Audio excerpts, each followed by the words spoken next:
Festival teachers Naga में नागा महोत्सव, sorry Naga मिर्च महोत्सव, ये बड़ा अच्छा महोत्सव है ना। नागा समुदाय जो मुख्य समुदाय है ना, नागा नागालैंड में पाए जाने वाले मुख्य समुदाय कौन किस प्रकार के हैं? जनजातीय, जातीय या फिर अनुसूचित जातीय या फिर अन्य पिछड़ा वर्ग की जनजातियां, सॉरी जातियां, किस प्रकार का समुदाय का नागालैंड में सर्वाधिक? बताओ जल्दी, तुझसे नहीं पूछ रहा ना, तू क्या करेगा जान के? बता किस प्रकार का समुदाय है सर्वाधिक? अनुसूचित जाति का नागालैंड में कौन सा पाया जाता है? तू कल आया था?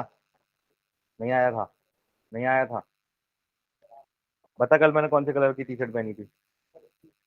बे पिंक थोड़ी पहनी थी। आया था। तूने वीडियो तो नहीं देखा था घर पे बैठ के? खैर चलो छोड़। हाँ, बता कल कल कल सुबह ही सुबह मेरे सर बालों की गिनती कितनी थी? इसलिए तो पूछ रहा हूँ, बता कल सुबह कितनी थी?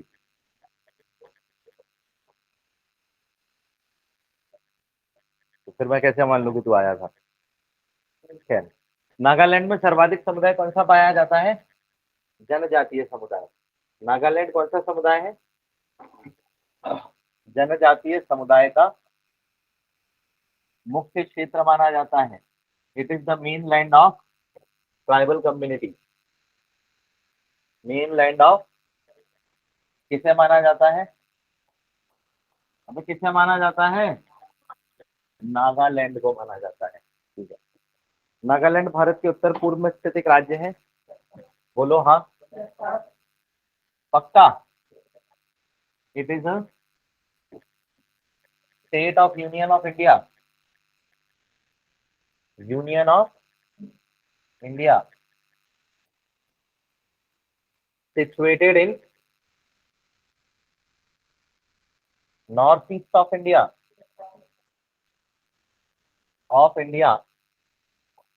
And is a part of seven sisters land.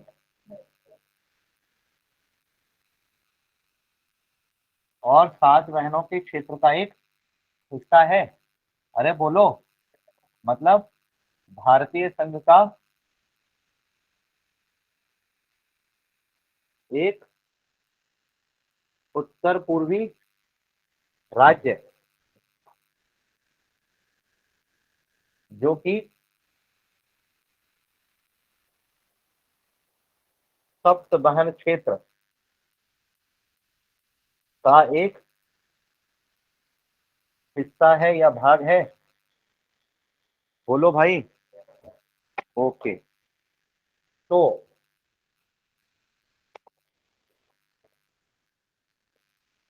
Nagaland राज्य का गठन कब हुआ था? Establishment of Nagaland state. Nagaland राज्य का गठन कब हुआ था?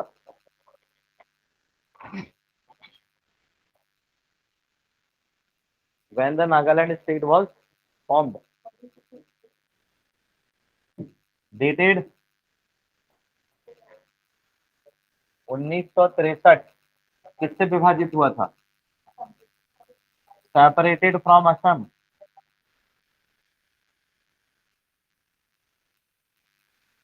पक्का? ऑन 1 जनजातीय मांग पर इसे अलग किया गया था। असम में पूर्वी क्षेत्र, सॉरी हाँ, पूर्वी क्षेत्र में रहने वाली प्रमुख जनजातियां जो थी, विशेषकर कोन्याक, बोलो हाँ, नागा, ओसाक या ओसाका भी कहा जाता है। सॉरी ओसाक लिखता हूँ, दूसरी जगह पर गया। आओस, तंगखुल, कौन सी है? एटसेट्रा आदि ट्राइब्स ने क्या किया था? नागालैंड को अलग करने की मांग की थी। ये 1 दिसंबर 1963 को किस स्टेट से अलग हुआ था? असम से अलग हुआ था। हाँ या ना? Initial in the ages it became, क्योंकि इसको अलग करवाने के लिए it became a rebellion state against the Union of India. भारतीय संघ के विरुद्ध क्या हुआ था ये? समझे नहीं समझे? तो 15-20 मिनट मिले तुमको, तुमने क्या पढ़ा टॉपिक के बारे में? हाँ, 9:50 कोई टाइम है क्लास में आने का? लिख लो जल्दी से।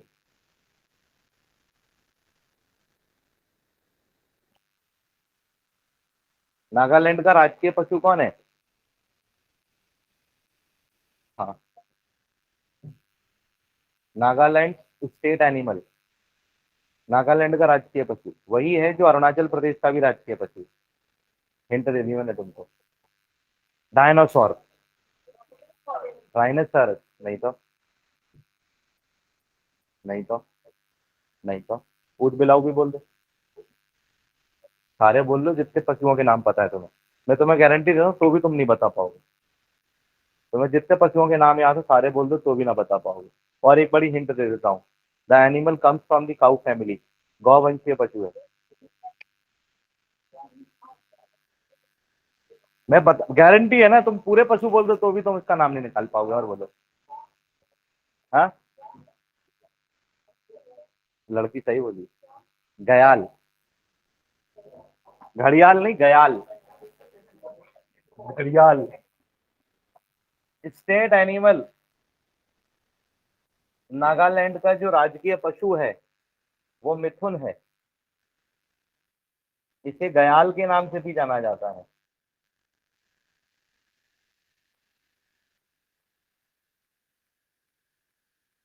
बताओ स्टेट बर्ड कौन सा है? राजकीय पक्षी। ये मुर्गी जैसा दिखता है। हॉर्नबिल अलग है, हॉर्नबिल को तो वहां विशेष तौर से कंजर्व किया जा रहा है। नहीं, ऑस्ट्रिच से तो छोटा होता है, लेकिन मुर्गी जैसा दिखता है लगभग उसी साइज का, देखने में टोटल मुर्गी जैसा लगता है। बड़ा सुंदर होता है लेकिन मुर्गी के कंपैरिजन। मतलब देखने में तो मैं ऐसा लगेगा जैसे किसी विशेष विदेशी प्रजाति की महंगी मुर्गी है। इसे काटो कम पालो ज्यादा। खैर वो तुमसे ना होगा। That is Blyth's tragopan. Blyth's tragopan राजकीय पक्षी है।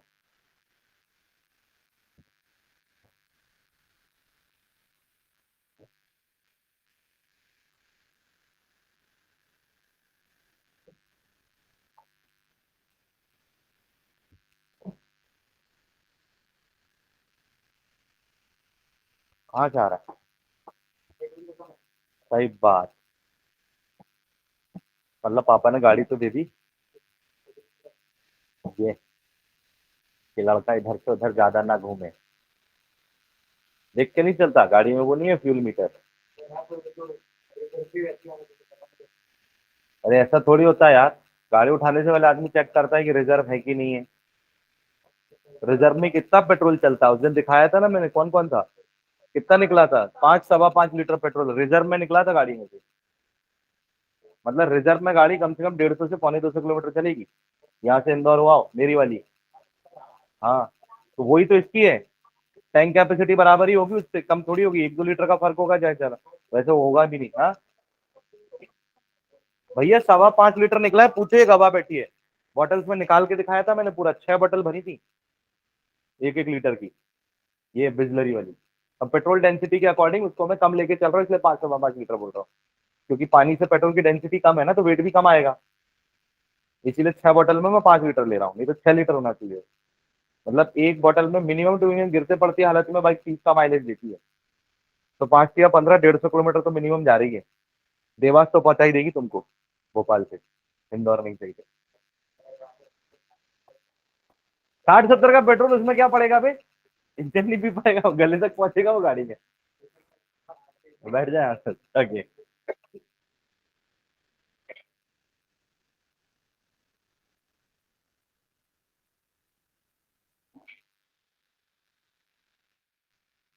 मेरे तो कैसे हुआ था कि मैं एसएसबी गया था ना तब, वहाँ मेजर योगेंद्र सिंह चौहान थे, बड़ा डायनेमिक आदमी था साहब वो। उसके पास देखी थी मैंने वो बाइक, तो मैंने उसी दिन है ना, एसएसबी वाले दिन ही मैंने उससे पूरी डिटेल्स ले ली थी बाइक की। मैंने कहा खरीदूंगा तो अब यही खरीदूंगा, नहीं तो खरीदूंगा नहीं। बड़ा डायनेमिक लगती, हाँ। हाँ, बड़ा जबरदस्त आदमी था वो, बहुत यंग था मेरे ख्याल से। He was near about 27 28 at that time. 27 28 साल से ज्यादा का नहीं होगा उस टाइम पे ना, हार्डली मुझसे उस समय पर तकरीबन 4 या 5 साल बड़ा रहा होगा। I was 22। तो बड़ा डायनेमिक लगा था मेरे को आज। यूनिफॉर्म में तो हमने देखे ही नहीं, ट्रैक सूट में रहता था। पर बाइक मेरे को बड़ी अच्छी लगती थी उसकी।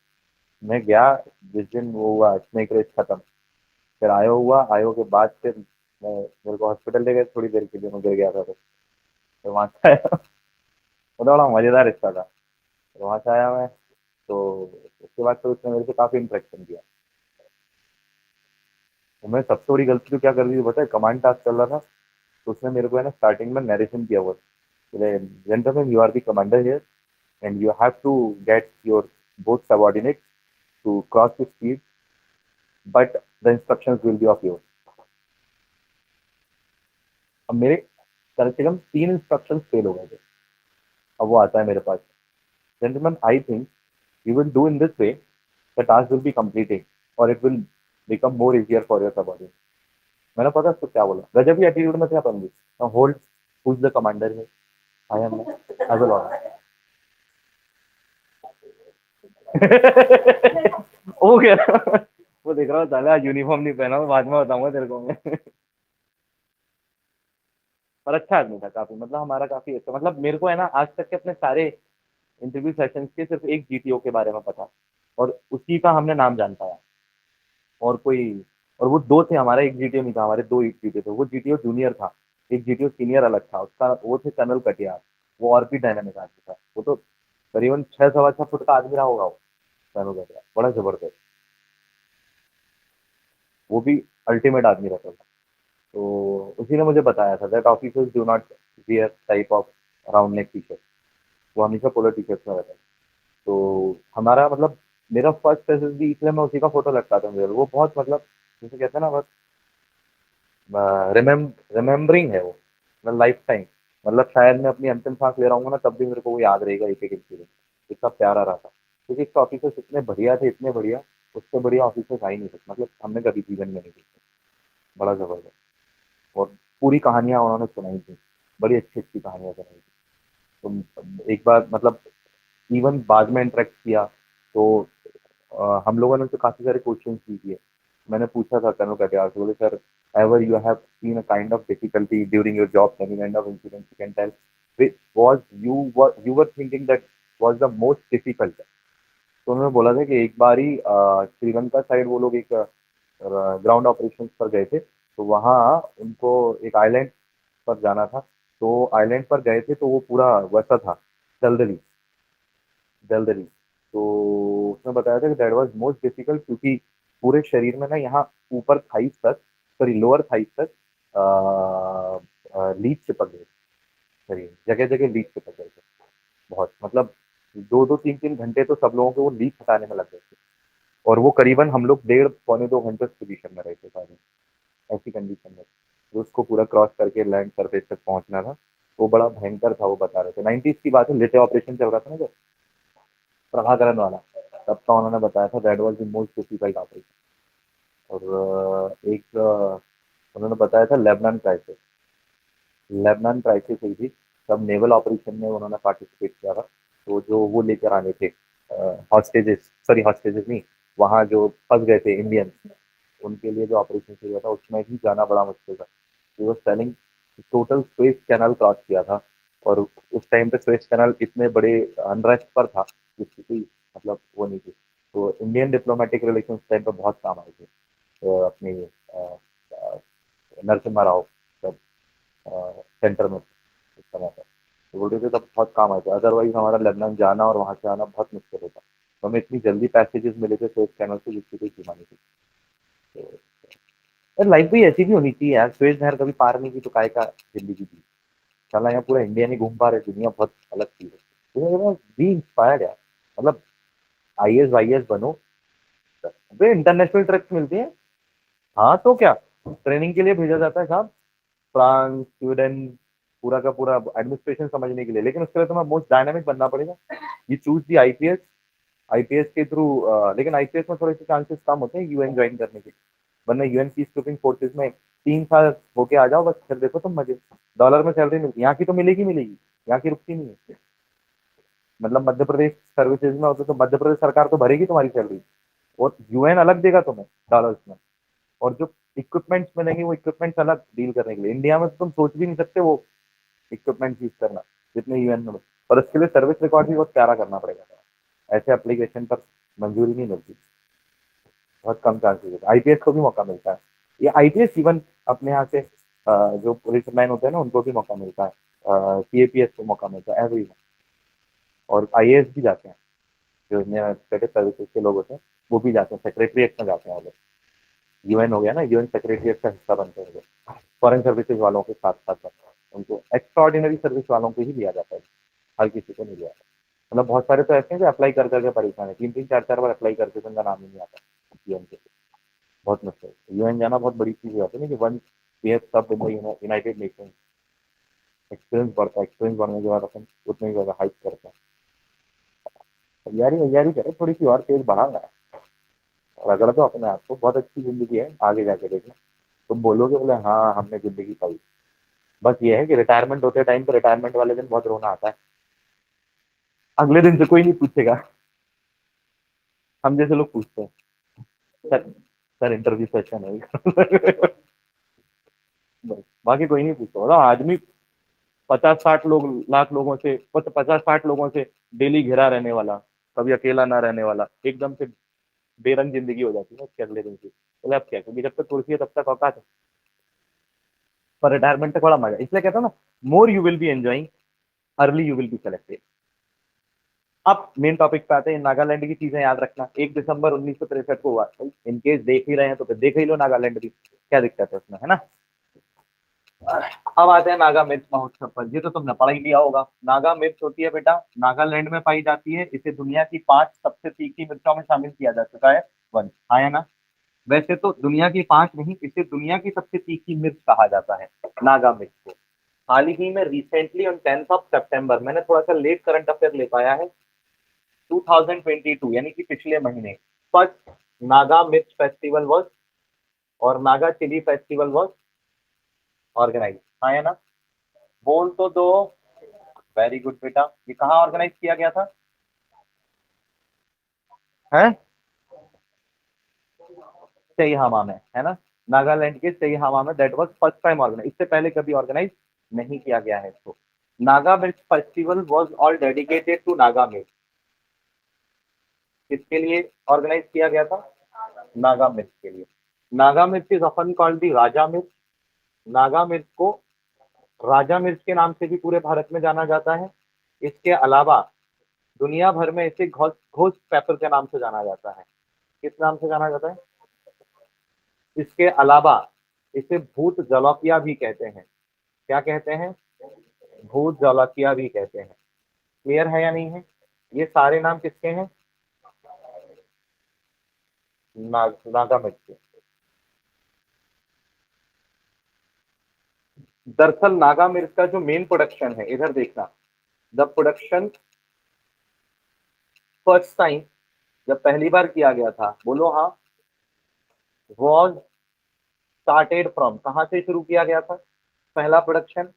ये नागालैंड के जेलियांगरोंग से शुरू किया गया था। कहाँ से शुरू किया गया था?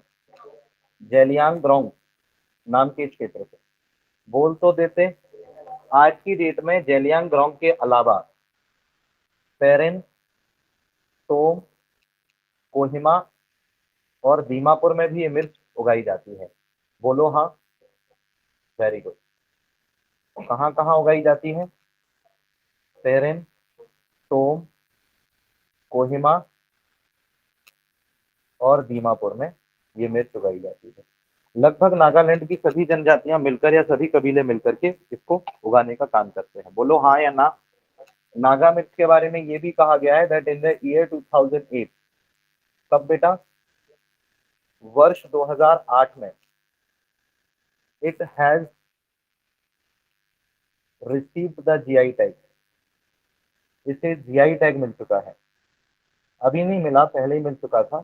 राजा मिर्च, घोस्ट पेपर, या फिर भूत जौलकिया, या नागा मिर्च, कोई भी नाम आ जाए बता देना। 2008 में जीआई टैग मिला था। जीआई टैग के बारे में हम थोड़ी देर बाद देखेंगे, पहले इसको बात समझ में आई क्या नहीं आई?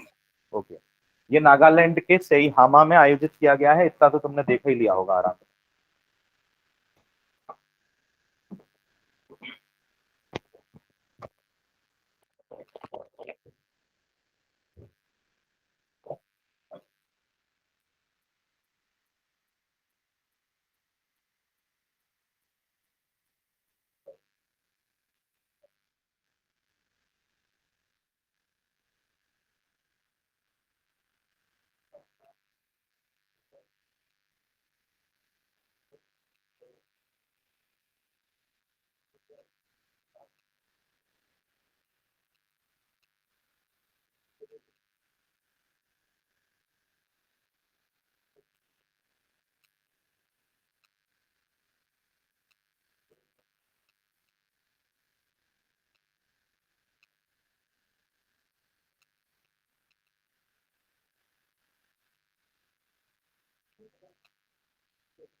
शुक्रिया,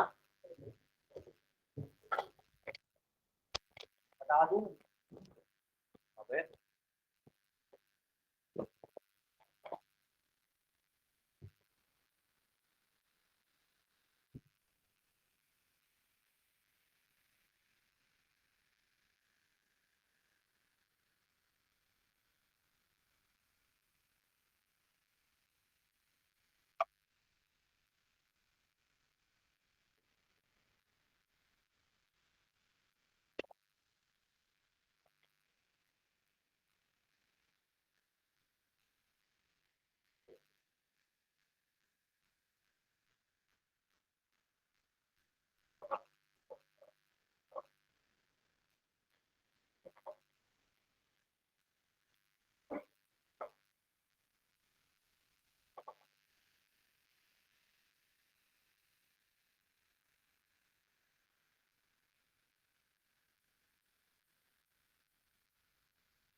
नहीं हटा रहा, आप जाओ। यही लिखते रहो पूरी क्लास।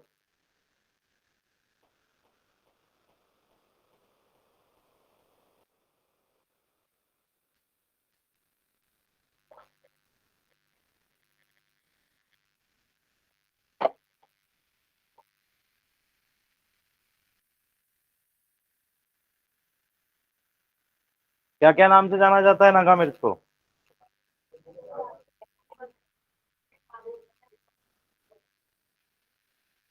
सबसे पहले कहाँ उगाई गई थी ये नागालैंड में?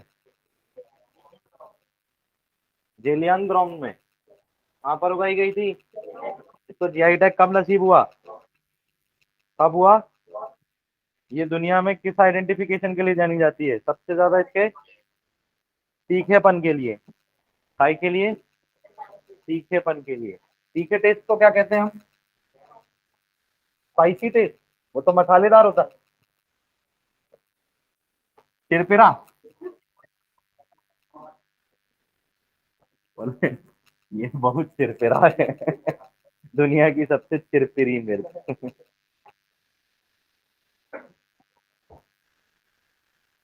लिखना GI tag.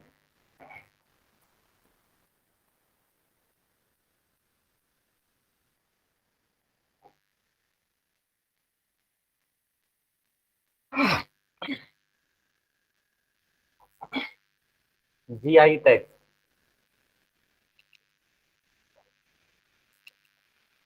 It stands for geographical indication text.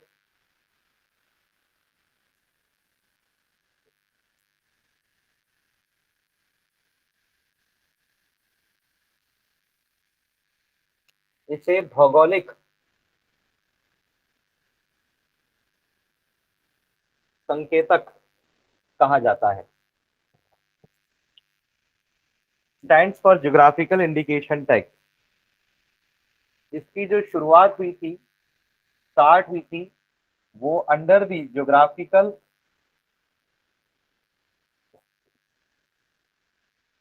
Indications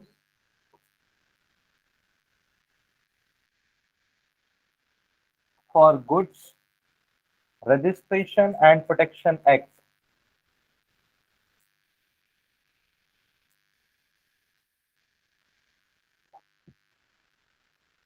1999 के अंतर्गत हुई थी, passed by the parliament of India, जिसे भारत की संसद ने पारित किया था। बोलो हाँ। लेकिन इट केम इनटू इफेक्ट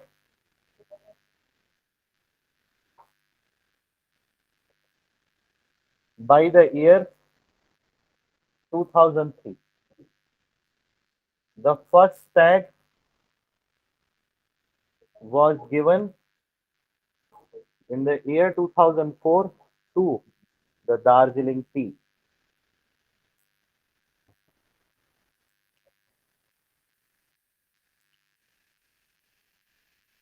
कहाँ की चाय को दिया गया था?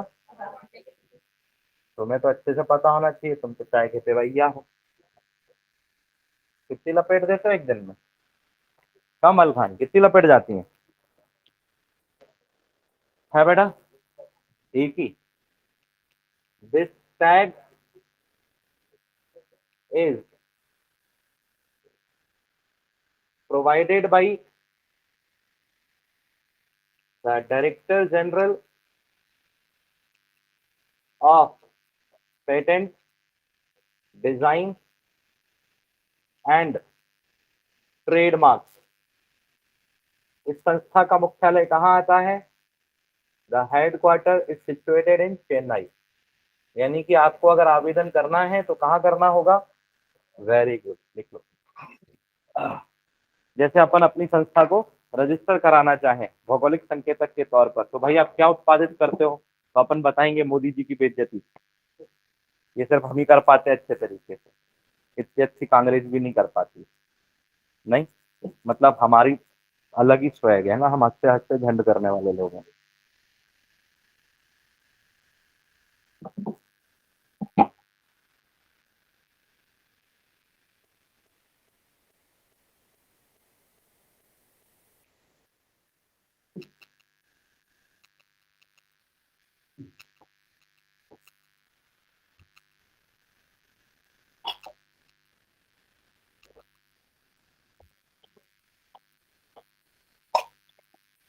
लास्ट टैग मिथिला मखाना का था ना। अभी तक 300 से ज्यादा जीआई टैग दिए जा चुके हैं भारत में। Now what is the GI tag? क्या होता है जीआई टैग? में कुछ भी नहीं है, आप जीआई लोगों को गाड़ा और जमीन में ज्योग्राफिकल इंडिकेशन हो जाता है उस जगह का। गूगल मैप होता है ना, उस गूगल मैप पे उसको एक पोजीशन मिल जाती है, जीआई टैग मिल गई। ऐसा ही होता है ना। 10 साल रिन्यू करा सकते हो।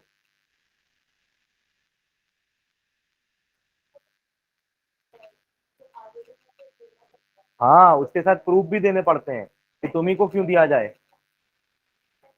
क्या क्या क्या? नहीं, खुद से नहीं करते, नहीं नहीं, खुद से नहीं करते, आवेदन देना पड़ता है।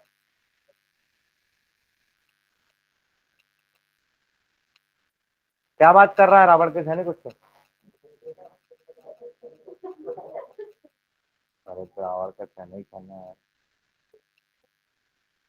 अरे हम तो बहुत परेशान रहे यार, बताए करने के बाद उस दिन क्या ऐसा हाथ रहा ना, पता नहीं कौन कीड़ा मसल गया हाथ में मेरे। हाँ, वो कीड़ा होगा ना वो बारिश वाला, वो हाथ ऐसे ही रहा ना, तो उसमें वो मसल गया पूरा। तो बड़ा परेशान रहा, वो जल जल गया था, जैसे वो जलने के बाद वो पड़ जाता है ना फलक, बिल्कुल वैसा पड़ गया था। बड़ा परेशान रहा यार मैं 3 4 दिन, मेरा भारी पड़ गया यार ड्रामा। भारी पड़ गया रे बाबा। अगली बार अपन छोला वाली में चलेंगे, ठीक है? ये छोला वाली इसमें मामा जी आते हैं। मामा जी तो रहेंगे नहीं है, नहीं अगली बार तक तो रहेंगे, चुनाव तो उसके बाद ही है। जुगाड़ लगाता हूँ मैं, रुक जाओ। छोला में सब चलना, बड़ी से ना बना देंगे। मेरे को तो उसका मतलब साहब, मतलब इतना प्रो जवाब लगा था उसका, भयंकर। ये लोग आते हैं, बोले सर सीता तो बना ही नहीं है, तो वो गजब ही कहता है, सीता को तो लेने जा रहे हैं ना। सीता तो रावण के पास है, सीता कहाँ से आई? अरे भाई साहब पूरे रावण में सीता थी नहीं।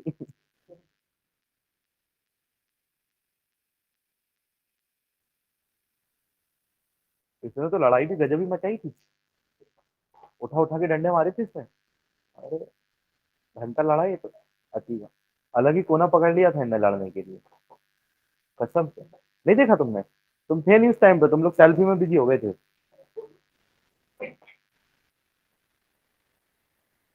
लड़का खुश था लेकिन उस दिन खूब सेल्फी मची थी।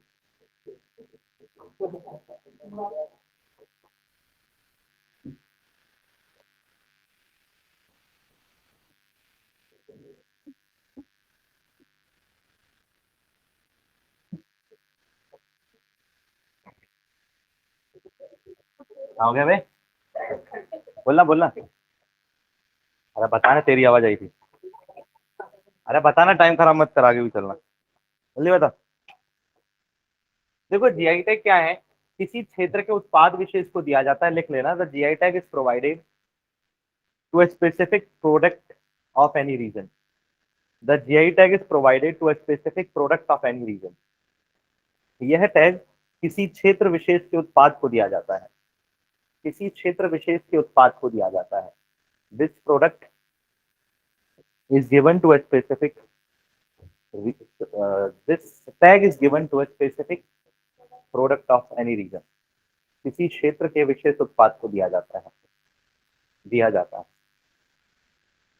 जिससे by which जिससे by which that product becomes वह उत्पाद that product becomes वह उत्पाद उस क्षेत्र की विशेष पहचान बन जाता है।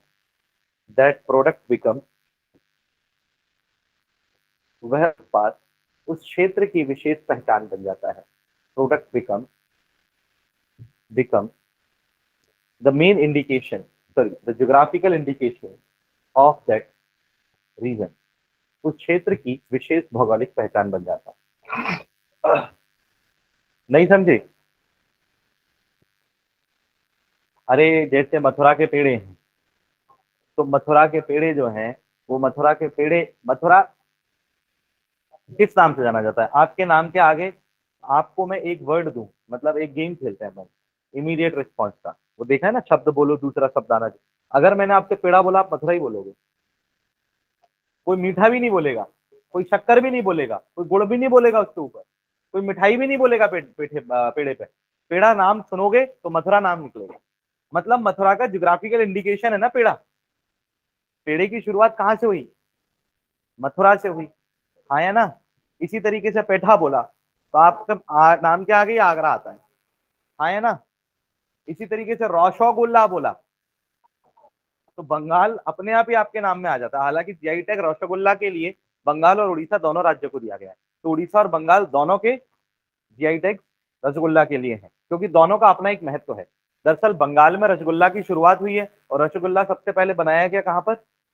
लेकिन वही रसगुल्ले की बात अगर हम करें उड़ीसा में, तो उड़ीसा में वो भगवान जगन्नाथ को बहुत पुराने समय से चढ़ाया जा रहा है भोग के रूप में, और इस परंपरा को 1000 साल हो चुके हैं लगभग। तो यही चीज उड़ीसा वाल, पहले बंगाल ने ले लिया था जीआई टैग ऑलरेडी।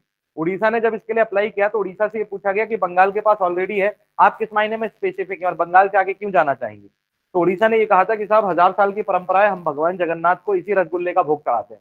आप इतिहास उठाकर देखें, उन्होंने उसके पूरे पेपर, पूरा का पूरा रिकॉर्ड भी सबमिट किया। अब बंगाल क्योंकि उसका उत्पादक, उत्पत्ति करने वाला है, मेन मैन्युफैक्चर है, तो उससे तो वो रिकॉर्ड छीना नहीं जा सकता, क्योंकि बंगाल की तो मूल पहचान जीआई टैग मिलने से पहले से भी रसगुल्ला थी 90 के दशक से, उससे भी पहले से। अरे ब्रिटिश टाइम पीरियड से बंगाल रसगुल्ला के लिए जाना जा रहा है, तब से उसका नाम रसगुल्ला का क्षेत्रीय है। लेकिन उड़ीसा ने जब अपने ये रिकॉर्ड दिए तो फिर जीआई टैग में जो director general of design patent and trademark जो था, उसे ये सोचना पड़ा दैट रसगुल्ला उड़ीसा की भी एक पारंपरिक पहचान है, तो फिर उड़ीसा और बंगाल दोनों के पास अब जीआई टैग है, उन दोनों के साथ शेयर करवाया गया। तो जीआई टैग रसगुल्ला के जो पैकेट्स होते हैं उन पर बंगाल के भी जो मिठाई वाले लोग हैं वो लगा सकते हैं, और उड़ीसा के मिठाई वाले लोग भी लगा सकते हैं। क्या हुआ कि 2003 से 2020 तक ये इसी तरीके से चलते रहे और डिस्ट्रीब्यूट होते रहे जीआई टैग। भारत में 300 से भी ज्यादा उत्पादों को जीआई टैग दे दिए जा चुके हैं।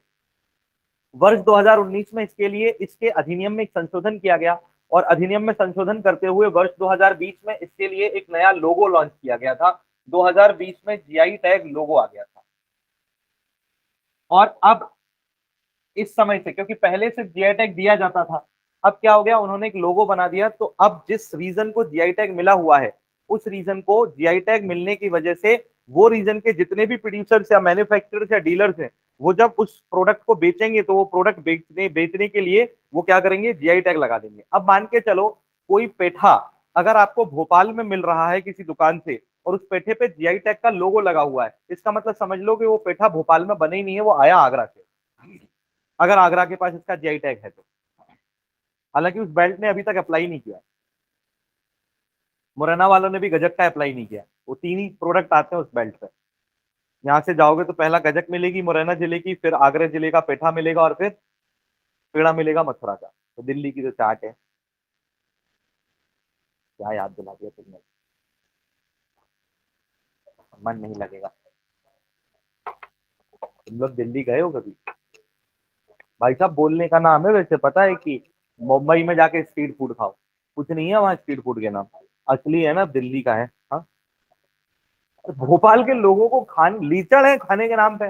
मुंह पे बोल रहा हूँ, सब भोपाल में जारी कर देना मेरा वीडियो। जिसको गुस्सा आता है आन दो, जिसकी जलती है जलने दो, मेरे को फर्क नहीं पड़ता। अरे कुछ नहीं है, खाना ही नहीं। अरे इनको गोबर परोस दोगे ना, ये डाल देंगे मुंह में। भोपाल के लोग, टेस्ट ही नहीं है इनके पास। इनके जो बर्ड्स है ना, टेस्ट बर्ड्स, वो है ही नहीं इनकी जीभ पे। भोपाल के लोगों के सुन इनकी जीभ। गुस्सा आता है मेरे को कभी कभी, रहते हैं बस एक ही चीज पे तो गुस्सा आता है मेरे जैसे लोगों को भोपाल में। पता है कभी कभी मतलब जब हमारी आत्मा अशांत हो जाती है तो हमको इंदौर जाना पड़ता है। सच बता रहा हूँ, मैं कभी ग्वालियर जाऊं तो शाम में सिर्फ है ना, अगर जैसे 3 दिन के लिए जाऊं तो मैं सिर्फ खाता हूँ। सच बता रहा हूँ, मैं अपने घर पे मना कर देता हूँ, बोले खाना मत बनाना। सबको मना कर देता हूँ, बोले खाना मत बनाना, मैं खाऊंगा ही नहीं तुम्हारे यहाँ, मैं सिर्फ बाहर ही खाऊंगा। कम से कम वो कुछ तो मिलता है यार। ये तो पागल बना रहे हैं भोपाल वाले लोग। एक तो हर एक खाने में दे धनाधन मेयोनीज, दे धनाधन मेयोनीज। इनको कोई फर्क नहीं पड़ता, ये पराठे में भी मेयोनीज लगाते हैं यार। कुछ भी खिलाते हैं, इनके पास कोई रेसिपी नहीं है, ना बनाना आता है यहाँ के लोगों को, ना यहाँ के लोगों को खाना आता, ना यहाँ के लोगों को खिलाना आता। गोपाल सुन है, नवाबों ने ऐसी तैसी कर दी, पाया सूप पिलाया बस यहाँ लोगों को, और वो भी ढंग का नहीं बनाते। सुना है ऐसा मैंने।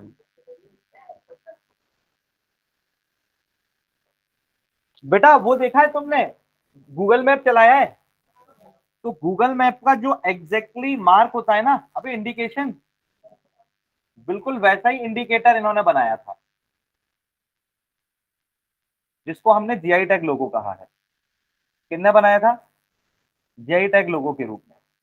बात समझे या नहीं समझे? अरे बोल तो देते हैं। ओके। इसमें नारंगी रंग, हरा रंग और नीले रंग का प्रयोग किया गया है, जो हमारे राष्ट्रीय ध्वज से मिलता हुआ है। बीचों बीच एक सर्कल है, जो कैसे रंग का है? ब्लू। और फिर सबसे ज्यादा रंग कौन सा है? और फिर हरा रंग आता है। बात समझे या नहीं समझे? इसके नीचे लिखा गया है इनवैल्यूएबल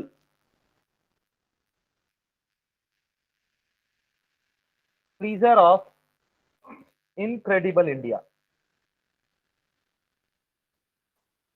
हिंदी में इसका अनुवाद लिखा गया है अतुल्य भारत की अमूल्य निधि। ये लोगो आपको अगर किसी उत्पाद पर लगा मिल जाए, किसी डब्बे पर छपा मिल जाए, पैकेज मटेरियल पर छपा मिल जाए, तो समझ लो कि ये वहां से आया है जहां उसको जीआई टैग इंडिकेशन मिला। या कि फिर आप वहां खरीदेंगे तो आपको ये इसलिए दिया गया था क्योंकि इनकी नक्कालियां बहुत होने लग गई थी। जैसे कि बंगाल के रसगुल्ला भोपाल में किसी ने बोल के भेज दिया साहब बंगाल के रसगुल्ला है, ऐसे थोड़ी बंगाल के हो जाएंगे। जीआई टैग लोगो दिखाओ, क्योंकि बंगाल का आइडेंटिफिकेशन उसको मिला हुआ है। बंगाल की पहचान है भौगोलिक दुनिया भर में कि वो रसगुल्ला के लिए जाना जा रहा है। तो अगर आपको लोगो लिखा मिलता है अब, तो ये नक्काली रोकने के लिए 2020 में लोगो ला दिया गया था कि अब आप अपने डब्बों पर लोगो प्रिंट करा सकते हैं जिनको दिया गया। तो बंगाल भर के सारे रसगुल्ला के मैन्युफैक्चरर्स और उसके डीलर क्या लगा सकते हैं, ये लोगो लगा सकते हैं, क्योंकि उसको मिला हुआ है ये लोगो। समझ गए? जैसे सांगली की हल्दी बनती है तो उसके पैकेज पर ही लगाया जा सकता है। जैसे हालिया तौर पर मिथिला के जो मखान है उन पर लगाया जा सकता है, मुजफ्फरपुर की लीची है उस पर लगाया जा सकता है, कोल्हापुर की जो चप्पल है उस पर लगाया जा सकता है, रतलामी जो सेब है उस पर लगाया जा सकता है, हमारे दतिया में और दमोह में जो पीतल ब्रास मेटल के जो भी घंटी वगैरह एवरीथिंग जो मटेरियल्स बनते हैं उन पर लगाया जा सकता है। महेश्वरी चंदेरी की साड़ियों के पैकेज मटेरियल पर ये लोगो लगाया जा सकता है। बात समझे या नहीं समझे?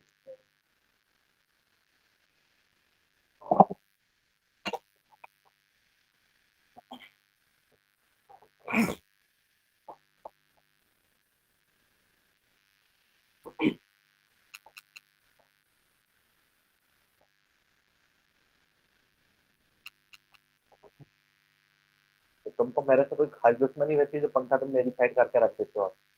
बंद कर दो, इसको हवा खानी नहीं है। ठीक दो बेटा, वो खराब है। रहने दो, रुक जाओ, बैठिए, लिखो।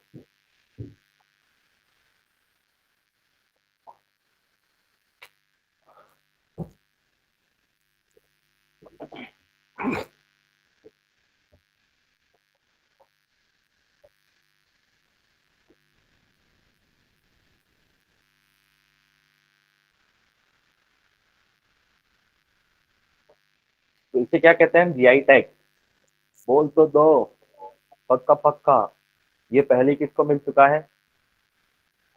किसी क्षेत्र को जीआई टैग मिलने का मतलब उसके लिए वो भौगोलिक पहचान बन चुका है। क्लियर है या नहीं है?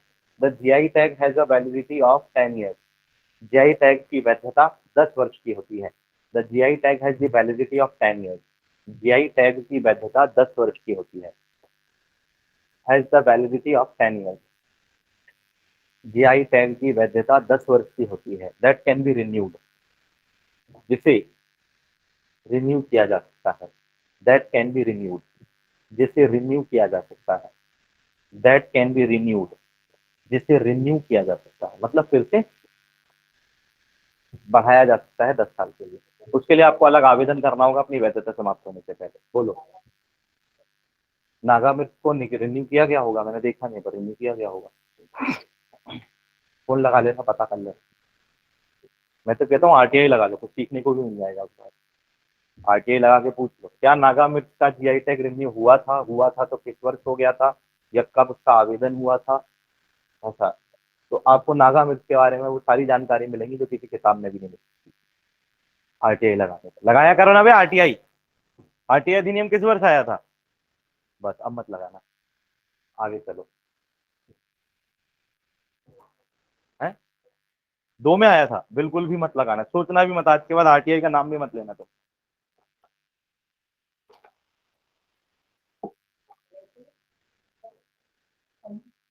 हिंदू पर मैंने नहीं देखा। क्या आया? अच्छा, हाँ हाँ। हाँ, वो तो बहुत 2-3 साल से समझ कर चल रही है। अरे खतरनाक है ये लोग भी यार, खतरनाक है। मैं तो बरकतुल्लाह में लगा दिया था, वो बुला लिए। क्यों? आपने क्यों लगाया आरटीआई? डांटने लगते हैं, डांटने लगते हैं कसम से। पीआईओ बैठते हैं ना, वो पूरी टीम आ जाती है 2-3 लोगों की, क्यों लगाया आरटीआई? हमसे नहीं पूछ पा रहे थे? अच्छा, हमने तो आवेदन दिया था ना आपको। फिर क्या करें आप? जानकारी दो, तो हमें ही बता देते आरटीआई क्यों लगाया है। बोले साहब आप दे रहे हो कि हम इसको आगे फॉरवर्ड करें? पीआईओ के ऊपर सीनियर पीआईओ बैठता है ना, फिर हमने कि इसको आगे फॉरवर्ड करें फिर हम। हाँ ठीक है। ऐसे डरना नहीं उनसे, वो डराते हैं पहले आदमी को, फोन लगाएंगे, फोन पे डराएंगे, ऐसे डराते हैं लोग। वो मानने को तैयार नहीं। अभी मैंने वहाँ बरकतुल्ला के सामने वाली रोड की कंप्लेन करी थी कि गड्ढे हो रहे हैं, तो मैंने साहब उसको वीडियो भी बना के भेजा, वो मानने को तैयार नहीं। अच्छी तो है रोड, 2-3 गड्ढी तो है। मैंने कहा 2-3 तो है ना। अरे ठीक है यार, क्या हो गया? मैंने कहा 2-3 तो है ना। वो मानने को तैयार नहीं, बढ़िया तो है रोड, एक नंबर रोड है। कर सकते हैं। CM helpline 181। कुछ नहीं है, रोज फोन लगाओ 181, एक मैडम फोन उठाएंगे, और मैडम आज कैसी हैं आप? मेरी कंप्लेन ये थी कि मैं बोर हो रहा था तो सोचा आपसे बात करूं। क्वेश्चन देखो क्वेश्चन। नागा मिर्च महोत्सव 2022 के संबंध में निम्नलिखित कथनों पर विचार कीजिए। Consider the following written statements in relation of Naga chilli festival 2022। वर्ष 2022 में नागालैंड में कोहिमा जिले के सेईहामा गांव में पहली बार नागा मिर्च महोत्सव आयोजित किया गया। इन द ईयर 2022 नागा मिर्च festival was organised for the first time in the Seihama village of Kohima district in Nagaland. सही है। इसे राजा मिर्च भूत जौलोकिया या घोस्ट पेपर के नाम से भी जाना जाता है। It is also known as raja mirch bhut जौलोकिया या घोस्ट पेपर। सही है। इस मिर्च को अब तक जीआई टैग प्रमाणन प्रदान नहीं किया गया है। This chilli has not been granted GI tag certification as of now. गलत है, 2008 में दिया जा चुका है। तो only 1 and 2 options are very correct and third option is very incorrect, so that answer is a option 1 and 2 statement. सिर्फ एक और दो, ओनली 1 and 2। दूसरा है सांची। क्या है ही नहीं मेरे पास, खुद मैं खुद मांग के काम चला रहा हूँ दोस्त।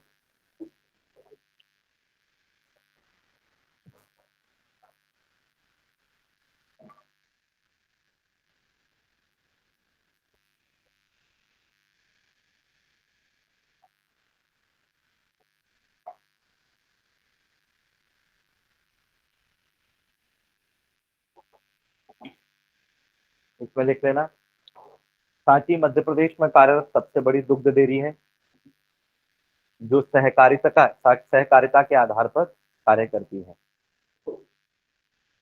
सांची के अंतर्गत कई उत्पादों को जगह दी गई है, जैसे सांची का दूध, सांची का पेड़ा, सांची का दही, श्रीखंड, है ना, छेना रबड़ी, हाँ हाँ हाँ हाँ हाँ, क्या बात है। हाँ, मठा, हाँ। जब बस छेना रबड़ी सबका भारी है। अरे भैया मैंने 15-15 पैकेट निकाले एक दिन, ऐसे जा सकता हूँ। मैंने पैसा सिर्फ खाने पर खर्चा किया है, इसके अलावा मैंने इधर उधर कभी नहीं निकाला। हाँ, कलारी तो कभी गया ही नहीं मैं। मैंने बताया ना, खाने पे पीने पे नहीं। सांची मध्य प्रदेश की रायसेन जिले में स्थित ऐतिहासिक बौद्ध नगरी है। It is historical Buddhist city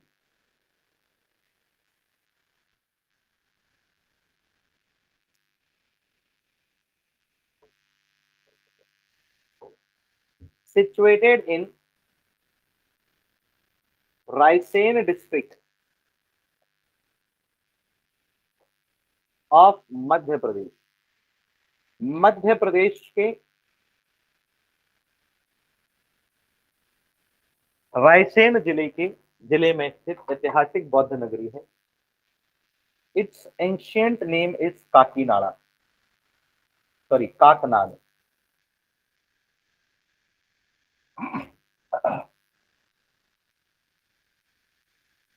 जिसका पूर्व नाम काकनाद भी मिलता है।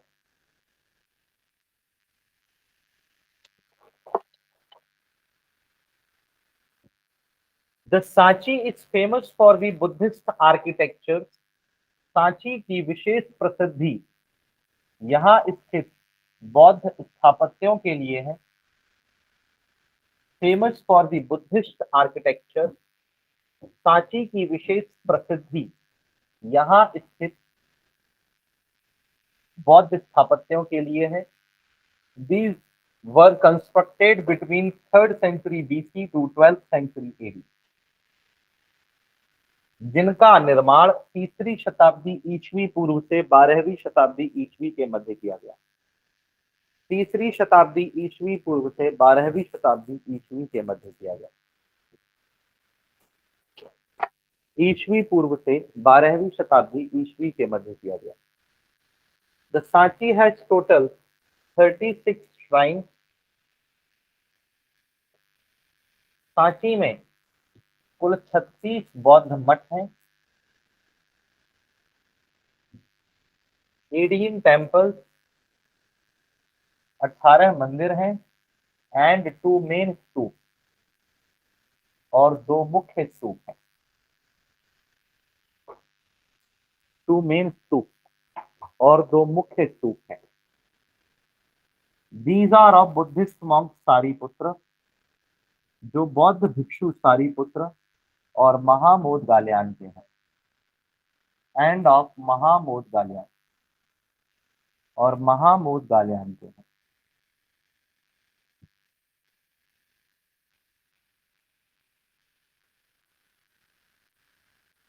Stupa number 2 is the largest stupa.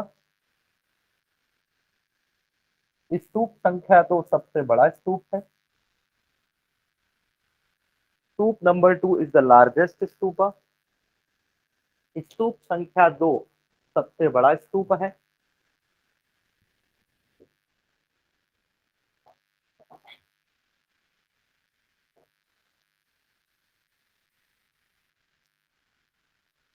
It was built by सम्राट अशोका। इसका निर्माण सम्राट अशोक ने करवाया था।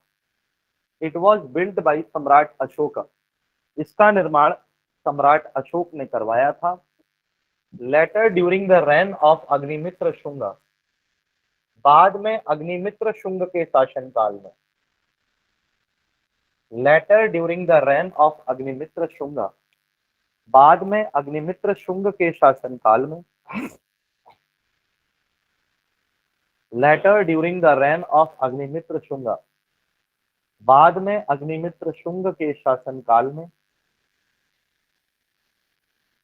सांची वॉज एक्सपैंडेड, सांची का विस्तार किया गया। सांची वॉज एक्सपैंडेड, सांची का विस्तार किया गया।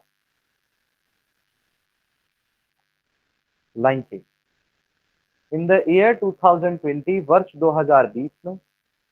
इन द ईयर 2020, वर्ष 2020 में गवर्नमेंट ऑफ मध्य प्रदेश, मध्य प्रदेश की सरकार ने, गवर्नमेंट ऑफ मध्य प्रदेश, मध्य प्रदेश की सरकार ने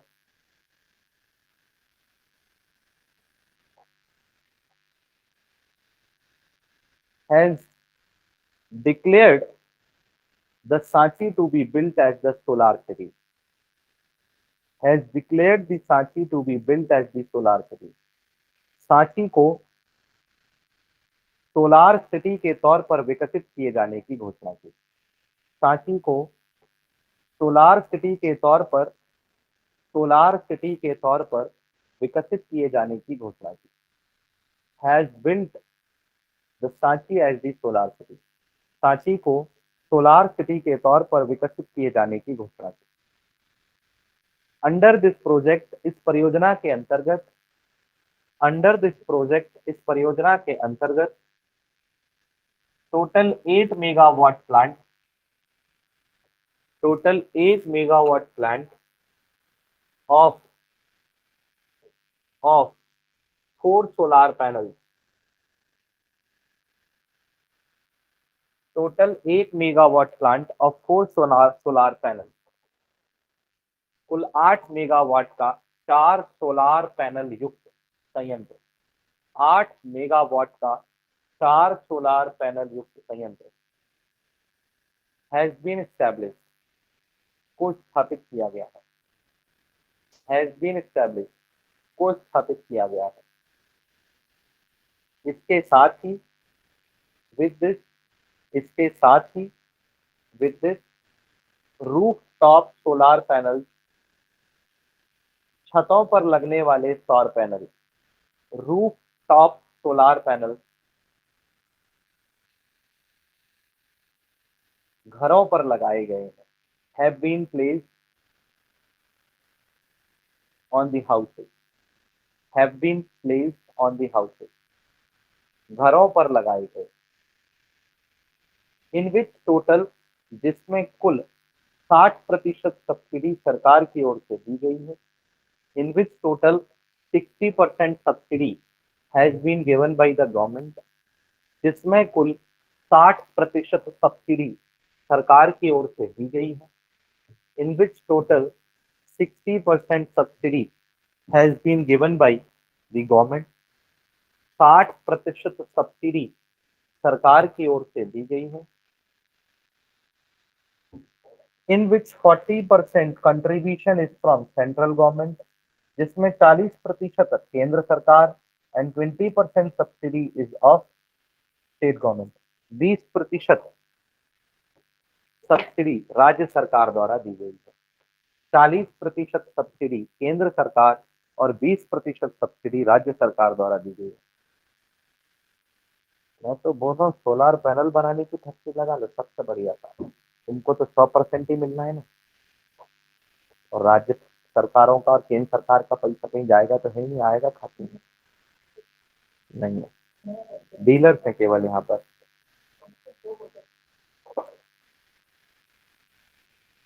क्या बोलते, लगा ले अपन, लगाओ पापा को फोन, बात करें पार्टनरशिप की। मैंने बात तो की है, अभी मेरे घर वाले मंजूरी नहीं देते। यहाँ पर मैंने सोचा था कि यहाँ 10 मेगा सॉरी केवी का लगवा लें ऊपर, बट प्रॉब्लम क्या है, रेंटेड प्लेस है ना यार, बाद में फिर डिसमेंटल कराने में और ज्यादा टेंशन होती है।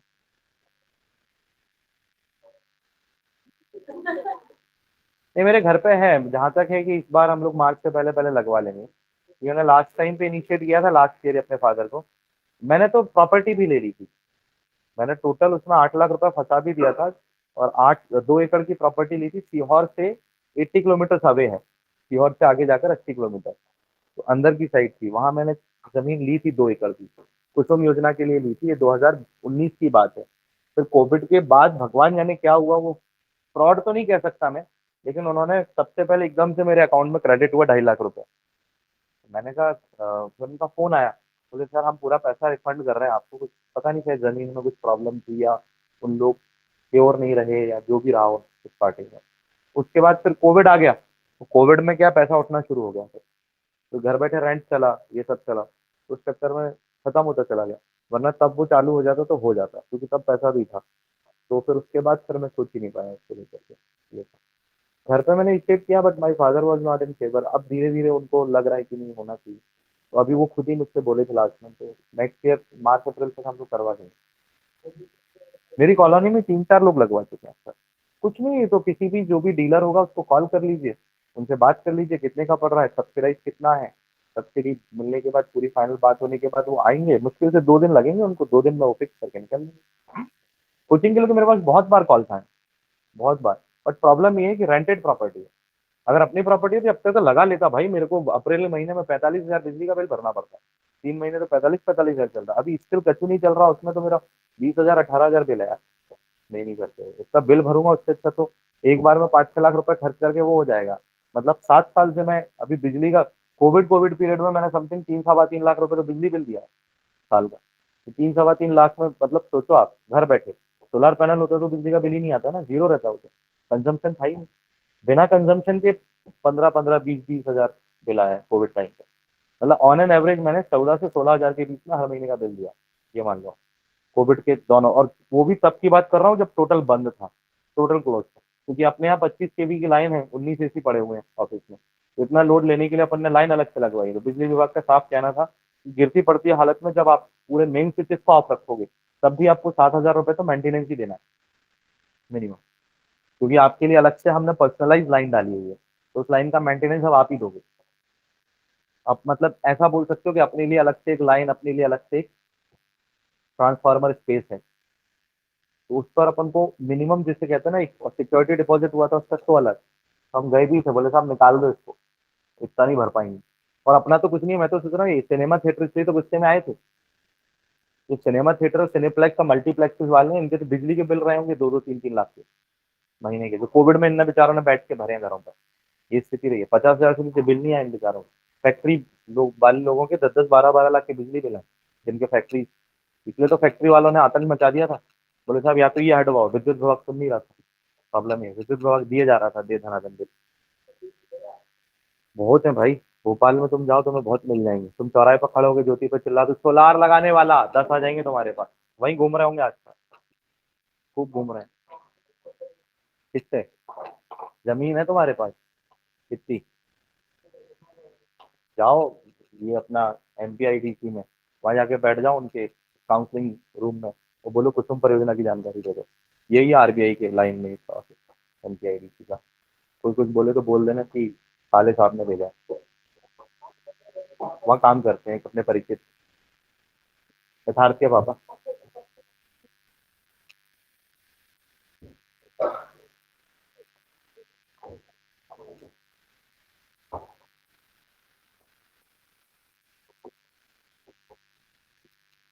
बिजनेस में पाँव रखना, लेकिन बहुत सोचता हूँ। सरकार परियोजना में बहुत देती है ना, तो लेती भी बहुत कुछ है। मेरा तो ये एक्सपीरियंस है, गाली बहुत खानी पड़ती है सर। सुनने वाले हो तो हो। मैंने तो इस चक्कर में 2 महीने पहले अपना इंडस्ट्रियल प्लॉट ही बेच दिया, क्योंकि अपन से सुनते नहीं होता। एक बार अपन ने बस उसकी जॉन किंग्सले की गालियां खाई थी, उसके बाद अपन ने तय कर लिया था आज के बाद करूंगी नहीं, मैं बेच रहा हूँ, देख ले। 30 सितंबर उसने लास्ट डेट दी थी, 12 सितंबर को तो अपने पूरे पैसे अंदर कर लिए थे सामने वाली पार्टी से, ले भाई खरीद ली। पूरी लीज कैंसिल होने से पहले बेच दिया मैंने। खूब सुनाई थी उसने मेरे को। वो पहले खंडवा कलेक्टर था ना वो, अब यहाँ पर वो मध्य प्रदेश इंडस्ट्रियल डिपार्टमेंट का एमडी हो गया। मतलब 5-6 लोगों के सामने गालियां खाते में होता नहीं, वो भी आईएएस से। हम सोच रहे हैं बनाएंगे, तुम गाली दे रहे हो हमको। मैंने बेच ही दिया, मैंने प्लॉट ही बेच दिया, मेरे को मैंने बनानी नहीं फैक्ट्री। बाद में हालांकि वो हो गया था बहुत। जब मैंने बोला ना, बोले साहब मैं निकाल रहा हूँ। मई में गया था मैं, उसने ऐसा काम नहीं करना तुमको, तुम झूठ बोलता है। वो क्रिश्चियन है ना, एंग्लो इंडियन है, जॉन किंग से। मैंने कहा अपन भी अपने एटीट्यूड वाले आदमी रहते हैं। 30 सितंबर लास्ट डेट दे रहा हूँ, जो करना है वो कर लो। मैंने कहा सर अगले महीने बेच दूंगा, टेंशन मत लो। फिर उसके बाद कॉल आता उनके ऑफिस से, फिर मैं गया। बढ़िया मस्त पिट है पानी पिला के। फिर जस्ट बाउंड्री बनवा दो, प्रोडक्शन शुरू मत करवाओ, बाउंड्री वॉल लगवा दो, और कुछ मशीनरी और शेड लगवा के रखवा दो। I will handle all things. मैंने कहा नहीं सर, मैंने डील फाइनल कर दी। अरे रे रे, बस बाउंड्री लगवा, फेंसिंग करवा लो, फेंसिंग। फेंसिंग सस्ती पड़ेगी, फेंसिंग करवा लो। तो सर बेच दी, डील फाइनल, पैसा आने के हैं। बाद में फिर ऐसी तैसी, उसको पता नहीं ना। बोले हम फिर अपने उसमें रहते हैं, तुम्हारी ऐसी की तैसी थे। सरकार का नुकसान हो तो हो, अब सामने वाला और झेलेगा। देख लो। इंडिया फर्स्ट सोलर सिटी कौन बनाए? कोणार्क। इंडिया की पहली सोलर सिटी कोणार्क है, सांची दूसरी है, देख लेना भले। The India first solar city Konark, Orissa, and Sanchi became second. Bharat का पहला सौर शहर कोणार्क को बनाया गया, और दूसरा, तो उसमें एक स्टेटमेंट गलत हो रहा होगा तुम्हारा। हाँ, मध्य प्रदेश की पहली सोलर सिटी सांची है, भारत की दूसरी है। ठीक है, फिर तो सही है। मध्य प्रदेश लिख दिया मैंने। ओके। और दूसरा स्टेटमेंट क्या है? बौद्ध नगरी के नाम से जाना जाता है। हाँ बिल्कुल सही है, भारत की ऐतिहासिक बौद्ध नगरी है सांची। बोलो हाँ, यहाँ पर बौद्ध यूनिवर्सिटी भी तो है, सांची यूनिवर्सिटी, बौद्ध विश्वविद्यालय, ओपन यूनिवर्सिटी के नाम से स्टैब्लिश।